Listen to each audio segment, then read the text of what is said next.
Good morning student.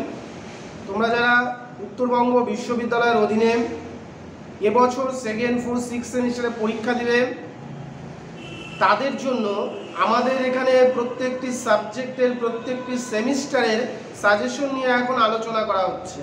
তোমরা আমাদের চ্যানেলে গেলে দেখতে পাবে প্রত্যেকটি বিষয়ের সাজেশন আপলোড করা হচ্ছে। তোমরা সেই সাজেশনগুলো ফলো করো, আশা করি তোমাদের পরীক্ষায় যথেষ্ট উপকারে আসবে। এবং যারা আমাদের এখানে ক্লাস করছো বা যারা ক্লাস করবো ভাবছো, তারা অবশ্যই আমাদের দেওয়া নম্বরে যোগাযোগ করে তোমরা অফলাইন অনলাইনে ক্লাস করতে পারো এবং এই সাজেশনগুলো যাদের নোটসের প্রয়োজন রয়েছে তারাও আমাদের দেওয়া নম্বরগুলোতে যোগাযোগ করতে পারো। তাহলে আজকে আমরা সেকেন্ড সেমিস্টারের এএসসি ডেভেলপমেন্ট টিচিং স্কিল যে বিষয়টি রয়েছে, যাদের এই বিষয়টি রয়েছে তাদের জন্য আজকের ভিডিওটি গুরুত্বপূর্ণ। Second semester development teaching skill, second semester development teaching স্কিলে যাদের রয়েছে কি কি পড়বো, 10-এর জন্য আমরা সর্বপ্রথম যে প্রশ্নটি পড়ব, discuss the characteristics of lesson plan.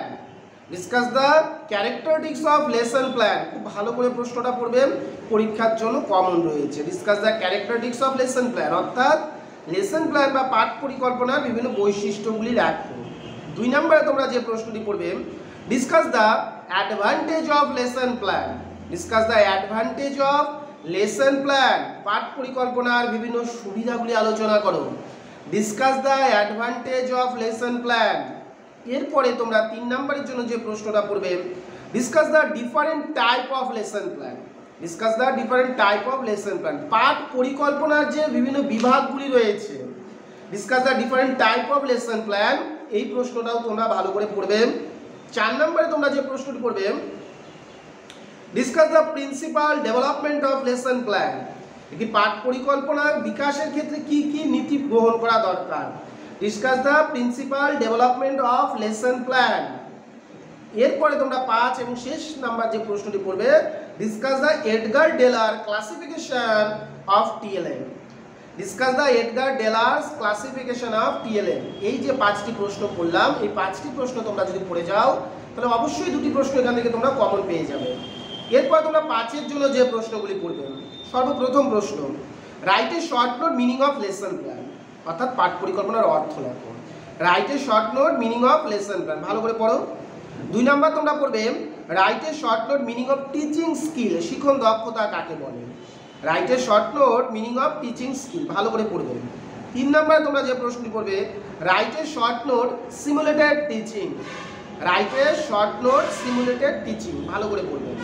4 নম্বর তোমরা পড়বে, write a short note core teaching skill by NCERT.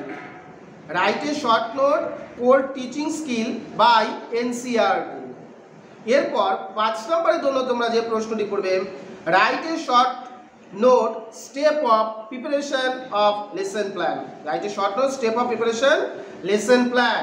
তাহলে তোমাদের কোশ্চেন প্যাটার্ন কি রয়েছে এসএসসিতে, 10-এর জন্য তোমাদের থাকবে 2টি প্রশ্ন, মান 10-এর জন্য তোমাদের 2টি প্রশ্ন থাকবে এবং মান 5-এর জন্য তোমাদের 3টি প্রশ্ন থাকবে এবং 1 নম্বরে থাকবে 5টি প্রশ্ন।